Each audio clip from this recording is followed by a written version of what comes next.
ప్రేమగల తండ్రి, కృపగల దేవ, పరిశుద్ధుడాని పరిశుద్ధ నామానికి వందనాలు చెల్లిస్తూ కొన్ని నిమిషములు వాక్యపు ధ్యానంలోనికి మేము ప్రయాణిస్తుండగా మీ వెలుగు చేత నింపి శ్రేష్టమైన ఘనమైన మీ మంచి స్వరాన్ని వినడానికి, మేము మీ అద్భుతాలు చూసి పొందుకొని దీవించబడడానికి చేరవచ్చినటువంటి దైవిక కుటుంబం అంతటిని కూడా ప్రత్యేకమైన మీ హస్తాలు చాపి వారిని ఆశీర్వదిస్తూ లోతైన ఘనమైన విశ్వాసంలోనికి ప్రయాణించులాగున సహాయం చేయగలరంటూ క్రీస్తు నామమున వేడుకొంచున్నాము తండ్రి, ఆమేన్.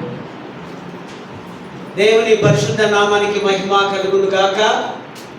చేరవచ్చినటువంటి దైవ కుటుంబం అంతటికి క్రీస్తు నామములో ఈ ఉదయకాల శుభములు, దైవాశీస్సులు మీకు తెలియపరుస్తూ ఉంటున్నాను.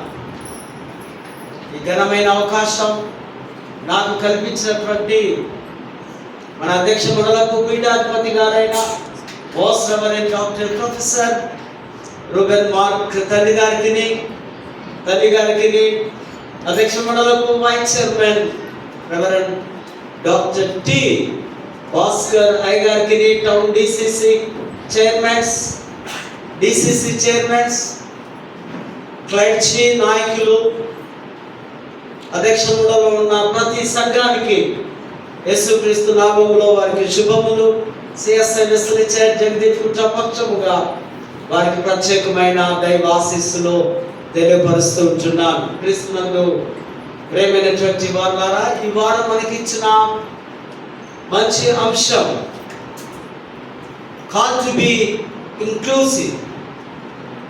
సమలిత దృక్పథం, కలుపుకొని ఉండుటకై పిలుపు. కాల్ టు బి ఇంక్లూసివ్, కలుపుకొని వెళ్ళడం, అందరినీ కలుపుకోవడం.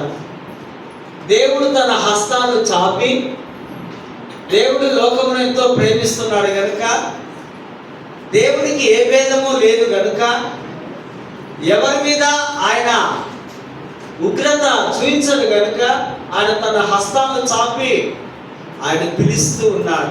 ప్రయాసపడి భారం వస్తున్న సమస్త జనులారా నా యొద్దకు రండి, నేనే మీకు దేవుడను, నేను దేవుడను, మీరు నా ప్రజలు అని దేవుని యొక్క అద్భుతమైన ఘనమైన పిలుపును మనము చూస్తూ ఉంటున్నాం. ఇదొక దేవుని ఆహ్వానం, గాడ్స్ ఇన్విటేషన్, దేవుని యొక్క పిలుపు. ఈ పిలుపును అందరికీ, అన్నిలోకి ఉంది, దేవుని వెంబడించే వారికి ఉంది, దేవుని నామాన్ని తృణీకరించే వారికి ఉంది.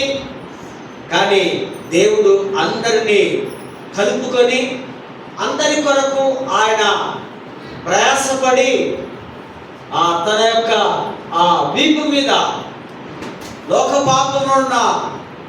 పాపం అంతటిని వీపు మీద వేసుకొని ఆయన సిలువనెక్కినట్టుగా మనము చూస్తూ ఉంటున్నాం. దేవుని పిలుపు ప్రపంచమంతా విస్తరిస్తబడుతూ ఉంది కనుకనే దేవుని యొక్క దయ, దేవుని యొక్క కృప సమస్త మానవాళి మీద ఉంది. అందరికీ దేవుడు కావాలి, అందరికీ దేవుడు ఆయనే. గలతీ 3:28 మనం చూస్తే, యేసుక్రీస్తులో గ్రీసు దేశస్థుడని, యూదుడని, సశస్త్రుడని, స్త్రీ అని, పురుషుడని, మరి ఏ భేదము లేకుండా దేవుడు అందరినీ ప్రేమించే దేవుడుగా, అందరినీ పిలిచే దేవుడుగా మనము గమనిస్తూ ఉంటున్నాం. కనుకనే ఆయన కలుపుకొని పోవడం, తన యొక్క హస్తాల కింద అందరినీ భద్రపరిచే దేవుడు కనుక ప్రభు దగ్గరికి ఏ కుటుంబం, ఏ జాతి, ఏ మతము, ఏ మనుషులు వస్తూ ఉంటారో వారిని తన రెక్కల కింద భద్రపరిచి మనకు ఆశ్రయాన్ని ఇచ్చేవాడని యెహోవా దేవుని గురించి మనము జ్ఞాపకం చేసుకుంటూ ఉంటాం. చదవబడిన లేఖన భాగాల్లో 56వ అధ్యాయంలో మనం గమనించినట్లయితే, అన్యులకు సైతం జస్టిస్ వెల్కమ్స్ ఆల్. ఈ న్యాయము అందరినీ ఆహ్వానిస్తుంది. న్యాయము, నీతి కలిగిన వాడు దేవుడు. నీతి అనగా దేవుని యొక్క స్వభావం, నీతి అనగా దేవుని యొక్క జ్ఞానము, నీతి అనగా దేవుని మనస్సు లేదా దేవుని లక్షణాలు. ఎవరైతే నీతి న్యాయముగా ఉంటారో వారిని దేవుడు దృష్టించినట్టుగా మనము జ్ఞాపకం చేస్తాం. రక్షణ వచ్చుటకు సిద్ధంగా ఉంది. ఈ నీతిమంతుడు అయినటువంటి దేవుడు తన రక్షణ మనకందరికీ మానవ జాతికి ఇవ్వడానికి ఆయన సిద్ధంగా ఉన్నాడు. న్యాయ విధిని అనుసరిస్తూ న్యాయము మరియు నీతి ఈ రెండు కూడా ఆ రక్షణకు ఆ సంకేతాలుగా ఉన్నాయి. ఈ రెండు కూడా రక్షణలో మిళితమై ఉన్నాయి. మానవుడు రక్షింపబడాలంటే వారిలో నీతి ఉండాలి, న్యాయం ఉండాలని దేవుడి వాక్యము మనకు సెలవిస్తూ ఉంటుంది. ఈ నిబంధన విశ్వాసాన్ని సూచిస్తూ ఉంది. ఇది ఒక దేవుడి యొక్క నిబంధన కనుక దేవుడి నిబంధనలో మానవ జాతి అంతా ముద్రించబడుతుంది. మరి మన 3వ వచనంలో మనం చూస్తే అన్యుడు, శనుడు, నపుంసకుడు, అక్కడ ఆయన అంటాడు ఎండిన చెట్టు వంటి వాడు. అనగా ఈ శనుడు అనగా సంతానం లేనివాడు లేదా సంతానానికి యోగ్యుడు కాదు. నపుంసకుడుగా దేవుడు కొందరిని ఆ విధంగా సృష్టిస్తున్నాడు. అందుకే ఆ శనుడు అంటున్నాడు, నేను ఎండిన చెట్టు వలె, జీవం లేని చెట్టు వలె, ప్రాణం లేని చెట్టు వలె నేను ఉన్నానని ఇక్కడ దేవుని వాక్కును మనం చూస్తుంటున్నాం. దేవుని వైపు తిరిగి ఆయనను అంగీకరించినట్లయితే మెస్సయ్య రాజ్యంలో వారికి కూడా స్థానం ఉంటుంది. మెస్సయ్య వచ్చే ఆయన రాజ్యంలో స్థానము అందరికీ ఉంది. ఆలయ ప్రవేశ నిబంధనలు మన పాత నిబంధన పాత్రల్లో చూస్తే, ఓల్డ్ టెస్టిమెంట్ లో చూస్తే వారికి ఆలయంలో ప్రవేశం లేదు. వారు ఆలయానికి దూరంగా ఉండాలి, లోపలికి రాకూడదు. శరీరానికి ఏదైనా జబ్బులు వచ్చినప్పుడు, అనారోగ్యంగా ఉన్నప్పుడు, లేదా శరీరంలో బలహీనతలు ఉన్నప్పుడు, శరీరంలో పాపం ఉన్నప్పుడు వాడు ఆలయంలోనికి రావడానికి వీలు లేదు అని యూదులు బహిష్కరించేవారు. యూదులు కొందరిని దూరం ఉంచేవారు. కానీ దేవుడైతే అందరినీ పిలుస్తూ ఉంటున్నాడు. నపుంసకులను బహిష్కరించేవారు, వారిని వెలివేసేవారు. సో కనుకనే వారు ఊరు అవతల కొంతకాలం వారు ఆ విధంగా జీవించేవారు. ఇది దైవిక న్యాయం, డివైన్ జస్టిస్. నీతి అనేది దేవుని యొక్క పరిపూర్ణ సంపూర్ణ మనస్సులో ఒక భాగం.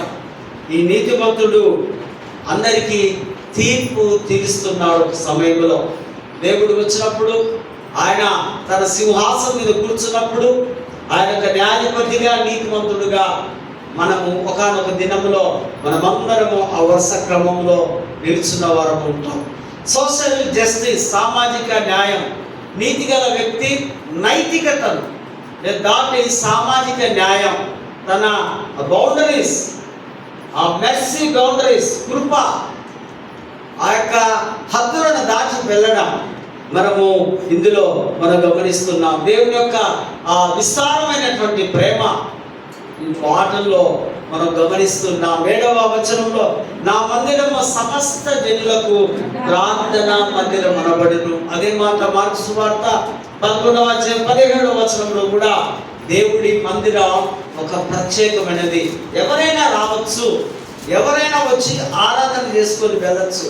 సమస్త జనులకు ఇది ప్రార్థనా మందిరము. ఈ మాట దేవుని ప్రార్థనలో దేవునితో సహవాసములు గడపడానికి, దేవునితో కలిసి జీవించడానికి, దేవుని ఆరాధించడానికి, దేవుడికి మానవుడికున్న సత్సంబంధాన్ని గురించి ఈ యొక్క టెంపుల్లో విన్నపాలు, విజ్ఞాపనలు ఇక్కడ చేసుకోవడానికి భక్తులు రాయిస్తున్న మాటను మనము గమనిస్తూ ఉంటున్నాం. కనుక ఇతరులందరూ కూడా వచ్చి చరణించి మళ్ళా తిరిగి 8వ వచనంలో మనం చూస్తాం, దేవుడు ఆ ఇజ్రాయెల్ సమకూరుస్తారు. వారిని, ఆ ప్రజలందరినీ ఇతరులు కూడా తీసుకొని వస్తారు. వచ్చినప్పుడు ఆయన ఇజ్రాయెల్తో పాటు అన్యులు కూడా కలిసి యెహోవాను ఆరాధిస్తారు. కానుక దినమున ప్రవాహము వలె జనులందరూ దేవుని మందిరానికి వచ్చేదరని దేవుని వాక్యము మనతో మాట్లాడుతుంది. కీర్తన గ్రంథంలో కూడా చూసినట్లయితే ప్రార్థన విడుదల కొరకు ప్రార్థన 86వ కీర్తన. దేవుని యొక్క దయ అందరినీ కలుపుకొని, మెర్సీ ఎంబ్రాసింగ్ ఆల్, అందరికీ దేవుని యొక్క మహోత్తమైనటువంటి కృప వారి మీద ఉందని ఇక్కడ కీర్తనకారుడు రాస్తూ ఉన్నటువంటి మాటలు ఇక్కడ మనము గమనిస్తున్నాం. ఇది వ్యక్తిగత మరియు సార్వత్రికమైనటువంటి కీర్తన. ఇది ప్రపంచవ్యాప్తంగా ఈ యొక్క స్తుతి పాట. 86వ కీర్తన. ఈ ప్రార్థన అన్ని దేశాలు, అన్ని ప్రాంతాల వారు కూడా ఈ ప్రార్థనను ఆశగా ఎదురు చూస్తున్నారు. ప్రార్థన కొరకు మొదటి వచనంలో నేను దీనుడను దరిద్రుడను అనగా చాలా వినయముతో తగ్గింపుతో దేవుడి సన్నిధానంలో ప్రార్థించడం, తగ్గించుకొని ఆ సుంకరి వలె ప్రార్థన చేయడం.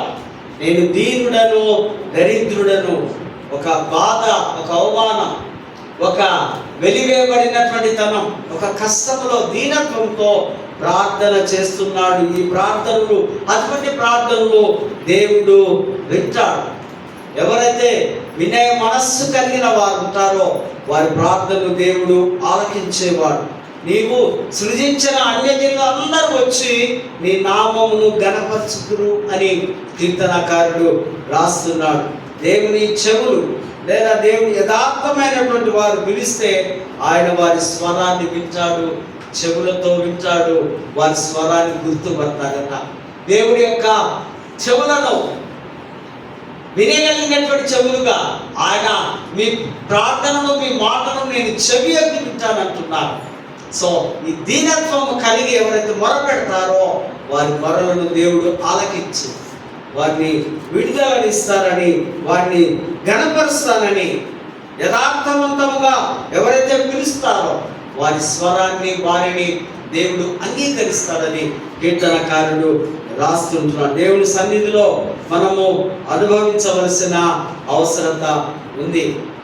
పత్రికల పాఠంలో కూడా గమనించినట్లయితే రక్షణ అందరికీ, సాల్వేషన్ ఫర్ ఆల్. ఇది ఒక్కడికే కాదు, నేనొక్కడే కాదు.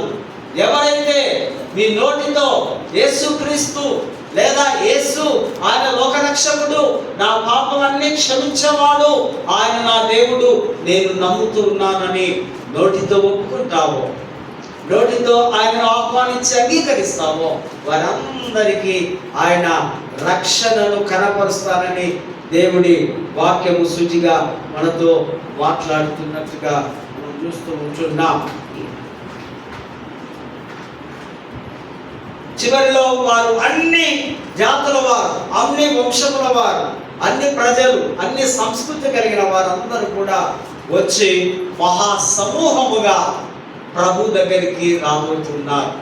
ఈ యొక్క ప్యాసేజ్లో, ఈ ప్రకటన గ్రంథంలో మనం చూస్తే ఈ తెరవబడిన ఆ తెర ఓపెన్ కావడం ప్రత్యక్షీకరణ గ్రంథం అంటాం. ఈ అధ్యాయం చాలా ప్రాముఖ్యమైనది. చిట్ట చివరి ఈ గ్రంథం 65 పుస్తకాలు, బ్రాంచెస్ కొమ్మలు అవుతే 65. ఈ 66 పుస్తకం ఒక పెద్ద వృక్ష బొద్దు లాంటిది. ఇందులోనే జీవం ఉంది. ఇందులోనే యేసుక్రీస్తు వచ్చే సందర్భాలు, ఆయన రాకడ గురించి భక్తుడు రాస్తున్నట్టుగా మనం చూస్తున్నాం. గొర్రెపిల్ల రక్తం కొందరికి కాదు, అందరికీ. ఆ గొర్రెపిల్ల అనే యేసు రక్తం. ఈ రక్తం ఎటువంటి రక్తం అట? ఈ రక్తం పరిశుద్ధ రక్తం. ఈ రక్తంలో ప్రాణం ఉంది. యేసు రక్తంలో జీవం ఉంది. మన రక్తంలో ప్రాణం ఉండొచ్చు, మన రక్తం తీసేస్తే మన ప్రాణం పోతుంది. కానీ యేసు రక్తంలో జీవాత్మ ఉంది. ఆయన కొన్ని లక్షల కోట్ల జీవ కణాలు ఆయనలో ఉన్నాయి.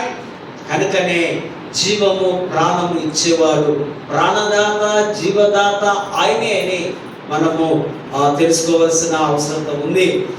ఈ రక్తము వలన ప్రాయశ్చిత్తం కలుగుతుంది. పాపి పరిశుద్ధుడిగా మార్చబడుతున్నాడు. ఈ రక్తమే. అందుకే అద్భుతమైన పాట, ఈ రక్తమే, నీ రక్తమే నా బాలము అని భక్తుడు రాస్తూ ఉంటున్నాడు. ఈ రక్తము వలననే మనకు విమోచన, విడుదల కలిగి ఉంది. పాపం నుంచి, శాపం నుంచి ఈ రక్తము ద్వారా కడగబడుట ద్వారా మనము శుద్ధి కావడం. ఈ రక్తము ద్వారా, రక్తం అనగా మీరు ఎర్రగా ఉంటుంది అనుకుంటున్నారా? ఈయన ఈ పరిశుద్ధమైన రక్తం, ఈ కనిపించని రక్తం నిన్ను శుద్ధినిగా మారుస్తూ ఉంది, నిన్ను నూతన పరుస్తూ ఉంది, నీకు సమాధానం ఇస్తుంది, నీకు విడుదల ఇస్తుంది. ఈ రక్తములో ఎంతో బలం ఉంది. ఈ రక్తం పాప క్షమాపణను మనకు కలిగిస్తూ ఉంది. పాప క్షమాపణ ఒకసారి నోటితో ఒప్పుకుంటే చాలు. మనకు యేసు ప్రభు, నా కుమారుడా, నా కుమార్తె, నీ పాపములు క్షమించబడ్డాయి, ఇక నీవు పాపం చేయకు, ఇక నువ్వు లోకంలోనికి వెళ్ళి పరిశుద్ధుడు వలె జీవించాలి ప్రభు మాట్లాడుతూ ఉన్నాడు మనతో. కనుకనే పాప క్షమాపణ కలుగుతుంది. ఈ రక్త వలననే పరిశుభ్ర పరచబడుతూ ఉన్నాం, మనము నీట్ అవుతున్నాం, మనం క్లియర్ అవుతున్నాం. దావీదు రాస్తూ ఉన్నాడు, నా పాపము పోవునట్లు, నా దోషం పోవునట్లు, నా కంపు పోవునట్లు, నా మలినం పోవునట్లు నన్ను బాగుగా కడుగుము. కడిగేవాడు ఆయనే, శుద్ధి చేసేవాడు ఆయనే. ఆయన ఎప్పుడైతే నన్ను కడుగుతాడో మనము పరిశుభ్రముగా కదా, ఏ విధంగా దుస్తులో శుభ్రం చేసుకుంటామో ఆ విధంగా క్రీస్తు రక్తంలోనే పరిశుద్ధత ఉందని మనము తెలుసుకోవాల్సిన అవసరం ఉంది. ఈ రక్తం వలన మనము దేవుడికి సమీపస్తులమై ఉన్నాం.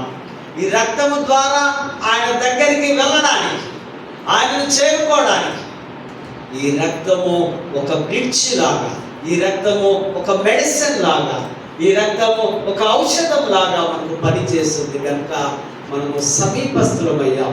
ఒకప్పుడు దేవుడి నుంచి దూరమైన మనం, ఒకప్పుడు దేవుడికి మనకు ఆ సంబంధాలు తెగిపోయినప్పుడు, ఇప్పుడు క్రీస్తు రక్తము ద్వారా, ఆ పరిశుద్ధ విలువైన రక్తము ద్వారా దేవుడు మనలను హక్కున చేర్చుకొని తన యొద్దకు పిలుచుకుంటూ ఉన్నాం.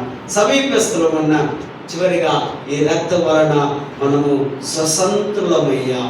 ఆయన సన్నిధిలో చేరడానికి మనకు ఒక లిబర్టీ వచ్చింది, ఒక స్వేచ్ఛ వచ్చింది. ఈ రక్తము ద్వారా మనకు ఒక ఐడెంటిటీ వచ్చింది, మనకు ఒక గుర్తింపు వచ్చిందని ఈ రక్తం అనే ఈ పెద్ద సబ్జెక్ట్, ఇది కొన్ని గంటలు, కొన్ని దినాలు, కొందరు ప్రసంగాలు ఆ భక్తులు చేస్తూ ఉంటారు. కనుక ఈ రక్తము వలననే, గొర్రెపిల్ల రక్తం వలనే ఇది అందరి కొరకు అంటూ యోహాను భక్తుడు రాస్తూ, గొప్ప సమూహం 9వ వచనంలో వారందరూ తెల్లని వస్త్రాల్లో పరిశుద్ధుల వలె, క్రీస్తులో కడగబడ్డ వారు తెల్లటి దుస్తులు వేసుకొని ఎవరైతే కడగబడతారో వారందరికి ఒక సపరేట్గా చేయబడ్డాం, వారిని ప్రత్యేకించబడ్డాం, వారిని అభిషేకించడం ఈ యొక్క అధ్యాయాల్లో మనము గమనిస్తూ ఉంటున్నాం.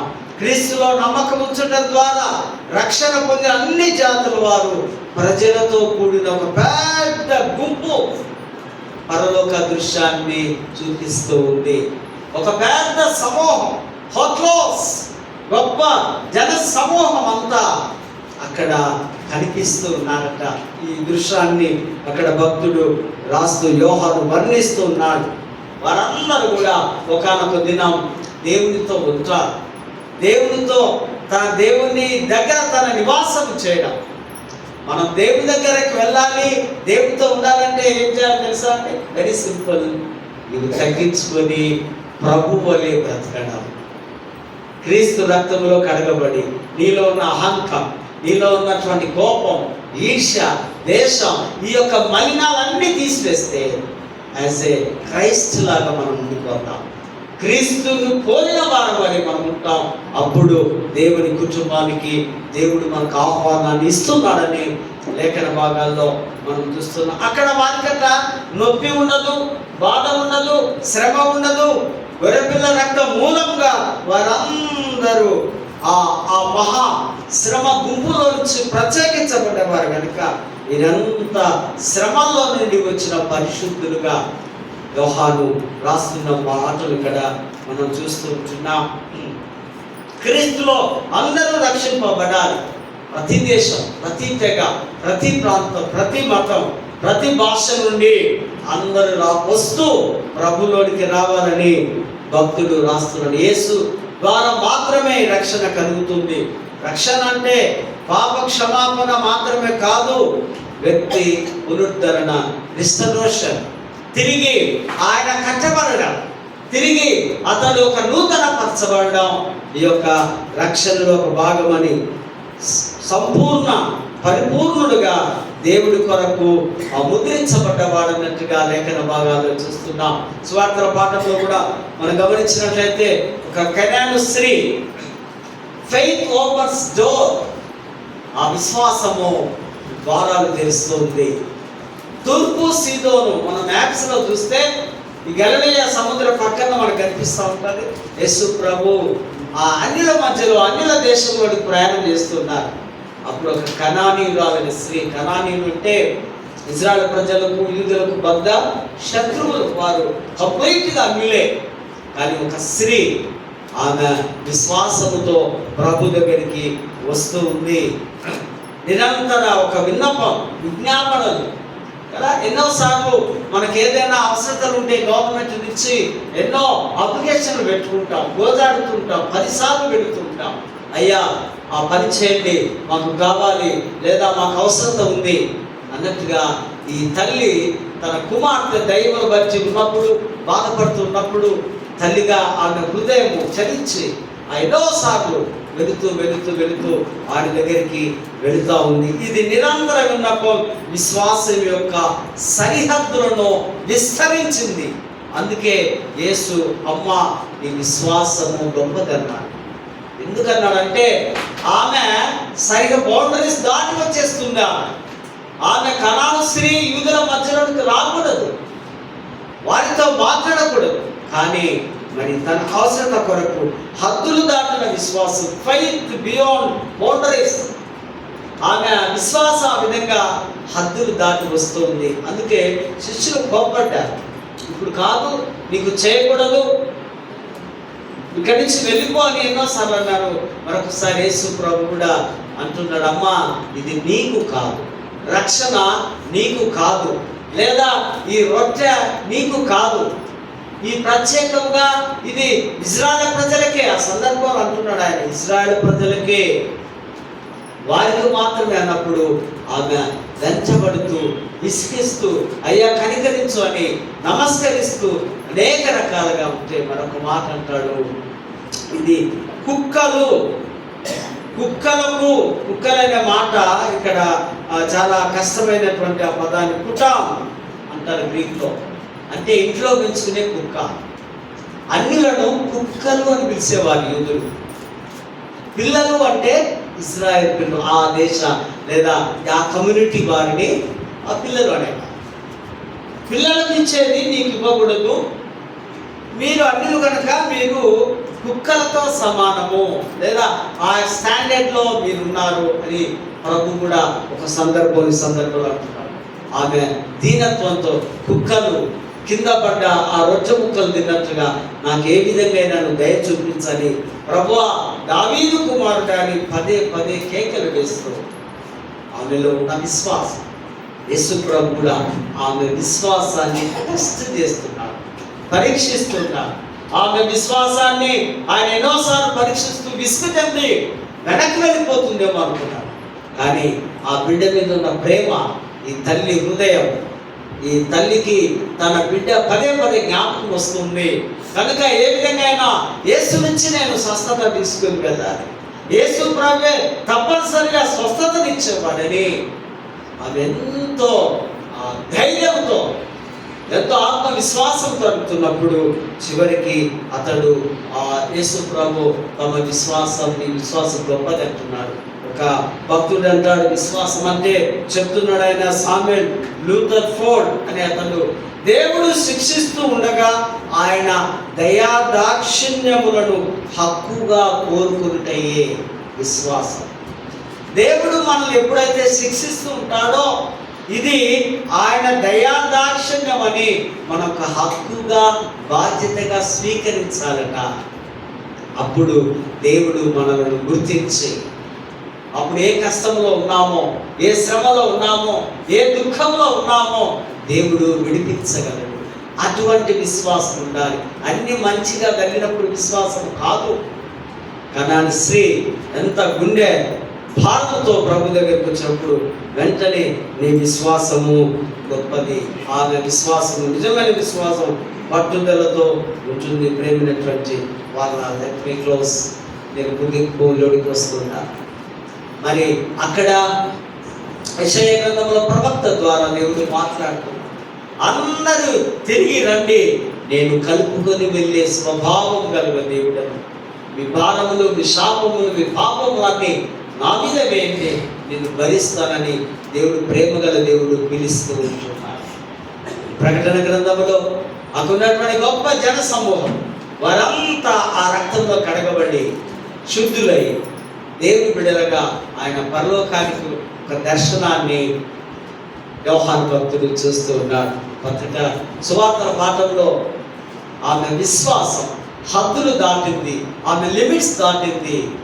కానీ ప్రభు దగ్గరకు వచ్చి నమస్కరించి ఆ బలమైన విశ్వాసము ద్వారా తప్పక ఈయన నన్ను బాగుపరచగలడు నా కుమార్తెనని ఆ యొక్క దృఢమైనటువంటి విశ్వాసం, ఆ నిరీక్షణ కలిగిన విశ్వాసం మనము పొందుకునేలాగా మన పరిస్థితుల్లో, మన ఈ దిన పరిస్థితుల్లో, ఈ లోక పరిస్థితుల్లో, దేశ పరిస్థితుల్లో మనకు ప్రభు వైపు చూస్తూ, ప్రభువా మమ్మల్ని కనికరించు, ప్రభువా నీ కృప మాకివ్వు, ఈ విధమైనటువంటి స్థితిలో మేము జీవిస్తున్నామని ప్రార్థిస్తే, విశ్వాసంతో ప్రార్థిస్తే దేవుడు తప్పనిసరిగా మనలను ఆదరించగలడు. మనకు కావలసినటువంటి దేవుడు సమకూర్చగలడు. ఆ యొక్క బలమైన నిరీక్షణ కలిగి ఉండటకు దేవాది దేవుడు ఘనమైనటువంటి తన యొక్క కృప నిండుగా మెండుగా సమృద్ధివంతంగా మనకు అనుగ్రహించుగా. ప్రేమగల తండ్రి, కృపగల దేవ, ఎత్తబడిన దేవుని వాక్కులు ఆ హృదయంలో ఫలవర్తం కావడానికి సహాయం చేస్తాం. జరవచ్చిన ప్రియ బిడ్డలందరినీ కూడా దీవించగలరు. క్రీస్తు నామమున వేడుకుంటున్నాము తండ్రి.